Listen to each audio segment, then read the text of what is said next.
అందరికీ Shri Vinayaka foundation team ఆధ్వర్యంలో గత కొన్ని సంవత్సరాలుగా మనం వన్యప్రాణులకు ఆకలి దప్పికలు తీరుస్తాం. దాంట్లో దప్పిక అనేది అత్యంత తీవ్రమైనది.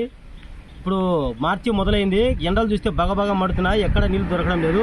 ఇప్పుడు మన కొండకాట చూడు, చెట్లు ఎండిపోయినా, కొండ ఎండిపోయినా చూడు, నీళ్ళు ఎక్కడైనా ఒక చుక్క దొరకలేదు. టోటల్ మొత్తం ఇప్పుడు ప్రస్తుతానికి కోతులు రోడ్డు మీద ఉన్నాయి. ఈవినింగ్ వెళ్ళకల్లా అన్ని ప్రాణులన్నీ ఈ రోడ్డు మీదకి వస్తాయి నీళ్ళ కోసము. కనీసం కొంతవరకైనా సరే వాటికి దప్పిక తీర్చాలని వినాయక ఫౌండేషన్ మొత్తంలో మనం చూడండి. ఒలిపేట దాటినాయి దగ్గర ఇక్కడ మనం ఇక్కడ నుంచి దాని వరకు, అంటే బైరని కొనబోయే వరకు మనం ఇటు తొట్లు దాదాపు 12 తొట్లు మనం ఇక్కడ ఏర్పాటు చేయడం జరిగింది. ఈ తొట్టదర్శుడి ఈ తొట్లలో వాటర్ అందించి వాటికి చల్లని వాటర్ అందించి, అలాగే వాటికి నిరంతరము అంటే ఆహారం ముఖ్యమైనది కూడా, ఆహారానికి టమాటో పళ్ళు, అరటి పళ్ళు, బిస్కెట్స్ వేసి మనము ఇబ్బంది లేకుండా వాటికి ఆకలి ప్లస్ దప్పిక 2 తీరుస్తూ వస్తున్నాము.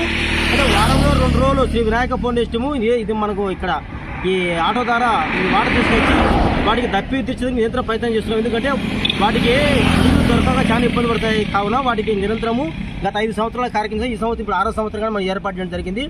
ఈ రోజు ఈ కార్యక్రమానికి అంటే అరటి పళ్ళు, టమాటో పళ్ళు, బిస్కెట్స్ ఈరోజు మా వెహికల్ ఖర్చుకు అందించిన దాత వచ్చేసి సోదరపు సతీష్ గారు అందించడంతో ఈరోజు ఈ కార్యక్రమం దిగ్విజయంగా పూర్తి జరిగింది.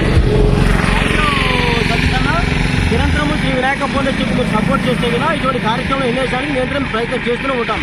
ప్రతి ఒక్కరూ చూసే మిత్రులందరూ శ్రీ వినాయక ఫౌండేషన్ సపోర్ట్ చేయండి. ఎందుకంటే మీరు సపోర్ట్ చేస్తే కన్నా ఏ వన్య ప్రాణులకు దప్పిక తీర్చడానికి నిరంతరం ప్రయత్నం చేస్తూనే ఉంటాం. Thank you. జై హింద్, జై భారత్.